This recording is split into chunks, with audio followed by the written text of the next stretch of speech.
Learning how to close is one of the most essential skills when it comes to succeeding as an inbound closer. So in this video, I'm gonna show you 3 strategies you can use to start closing more clients today. And you wanna make sure you watch this video until the end, because if you are missing just one of these critical strategies, it's gonna be extremely difficult for you to actually close any deals as an inbound closer. What's going on, everybody? It's Patrick Deng here. As we get started, go ahead and give this video a like, subscribe, turn on notifications if you want to see more videos like this, and let's get started.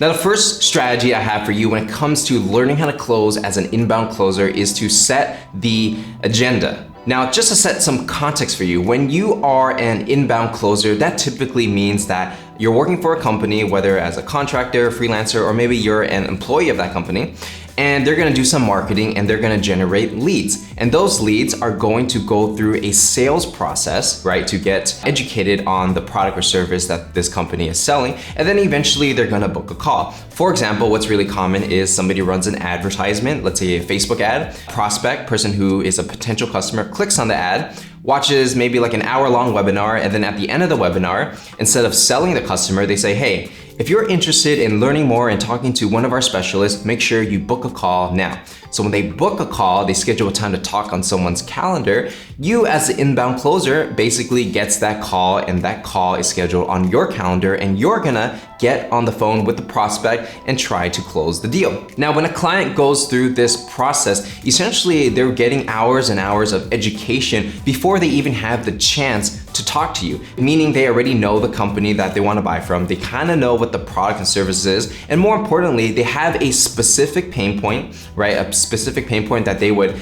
watch a webinar to try to solve and book a call and go through all these hoops before they talk to you, meaning the likelihood of them actually buying is quite high relative to a completely cold customer, right? And so when you are finally getting on that call, the first step is to set the agenda for that call, but you have to understand all of this context to do it appropriately. And when I say set the agenda, you basically just have to make the prospect aware of what exactly is happening on that call. You don't want to just pitch them and sell them, because that's actually quite annoying. Instead, you want to take a different approach, let them know what to expect, and then continue the process through the sales cycle. So I'll give you an example. Let's say I'm an inbound closer, I'm talking to a potential client who went through all this marketing education process, now they're on the call with me, right? So the call will start with something like this. Hey John, how's it going? John will say, yeah, I'm doing well, how are you? And basically just small talk, where you from, blah, blah, blah. It doesn't really matter what you say, it's just if you can build rapport with your tonality. After the small talk is over, which will maybe last like 30 seconds or a minute,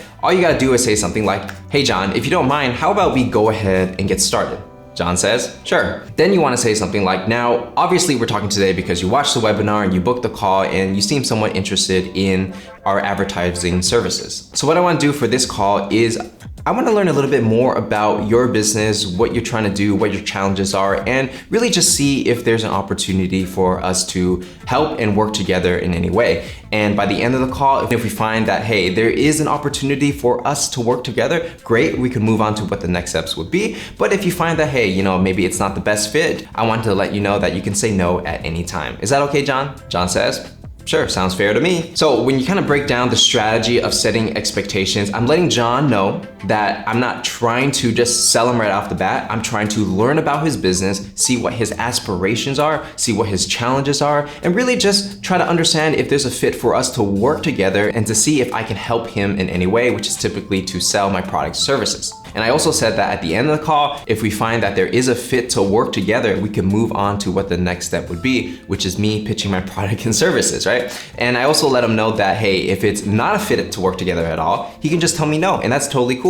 So now the expectations are set. John knows that I'm gonna ask him a bunch of questions, learn about his business, and then pitch him at the end if it's a good fit to work together, right? And he agreed to it. So now you're not a slimy, sleazy salesperson. You're literally just telling him exactly what you're gonna do. They're okay with it, and you continue the sales meeting. Next strategy we have for you to be an inbound closer is you basically have to learn how to uncover pain. So once you set the expectations, you basically transition into the next phase of the selling process, which is to understand, what is their problem, right? So if they are an inbound lead, chances are they clicked an ad because they had a problem, they watched a webinar and booked a call because they have a really serious problem and they're trying to figure out how they can make that problem go away. Most people don't randomly and fall into watching an hour-long webinar and then scheduling a call, right? They have to have some kind of reason. And so typically as an inbound closer, you already know what that reason is, because if a company is running ads, they kind of know what the problems are. That's why they created all the marketing material to get,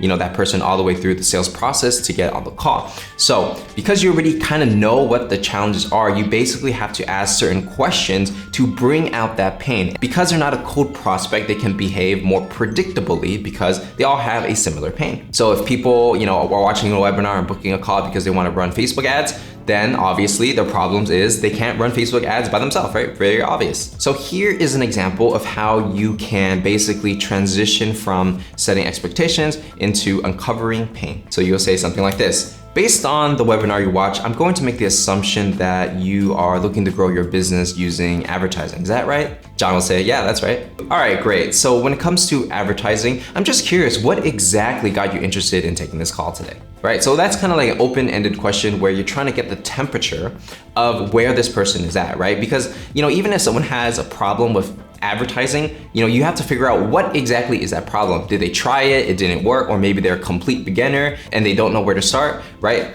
Even though it kind of is the same problem, where they start will kind of dictate where the conversation will go. So that's why I like to ask these open-ended questions at the beginning to kind of check their temperature. And if you want to just make it really short, in the beginning of the call, you could say, hey, what got you interested in taking this call today? Just like that. You don't even have to provide so much context. They'll say something like, oh, I saw the webinar, I was interested in learn more, blah, blah, blah, right? So you can even keep it as simple as that. But for me, I like to add more context because it kind of lets me control the conversation a little bit more and push them in the direction and kind of guide them in the direction that is more favorable to identify pains. But if you want to use a more completely open question like, what got you interested in this call today? That also works as well. So once you ask a question like that, obviously they're gonna have more pains, right? And basically you just dive deeper and deeper and deeper into the pains. You're basically like, let's say metaphorically, a doctor where a patient comes in and you are asking the right questions to understand what's going on, and then at the end, you prescribe your solution. So if they are having a problem, for example, with Facebook advertising, you say, oh, how long has that been a problem?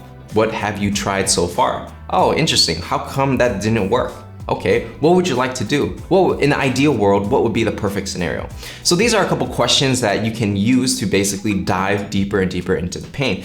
And what your goal of the entire pain process is to not just uncover the surface level pain, you have to understand emotionally what people want, right? They're not gonna buy because they have a problem with Facebook ads. They're gonna buy if they've been trying to grow their business, but they feel like they've been banging their head against the wall, wasting time and money, and then haven't been getting any results.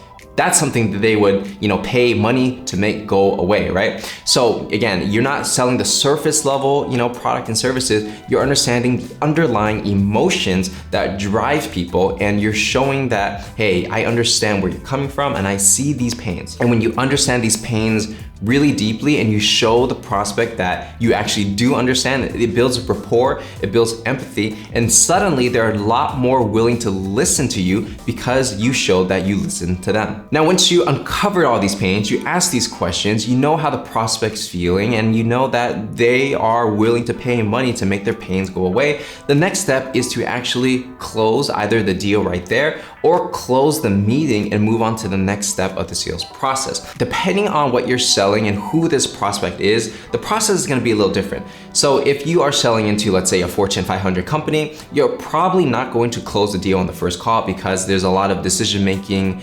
processes a company has, right? There's like an approval process, they have to involve different decision makers, they have to go through procurement. There's a lot of different steps selling to Fortune 500 companies. So in those situations, you just wanna close out the meeting and then schedule the next meeting for whatever the next step is. But now for a lot of inbound closing roles, sometimes you're actually just closing the person on the first call, right? Because they already went through so much of the marketing process to get to that point. And in that case, you can actually ask for like credit card information or payment information right on that call and close them out. So if you were doing, let's say, trying to close on the first call, the person will basically give you all their pains and you just transition into the pitch. All you have to do is say something like this. All right, John, I think I might be able to help you here. Do you mind if I go ahead and share what I do? John will say, sure. and then you earn the right to pitch. And then you just go into your pitch. So you say like, hey, our company helps companies like yours run Facebook ads to achieve desired result. So whatever your pitch is, you basically give a one-liner of, who is it you help, how is it you help them, what value you bring, right? So you have a one-liner, basically you say the same thing to everybody in the first line.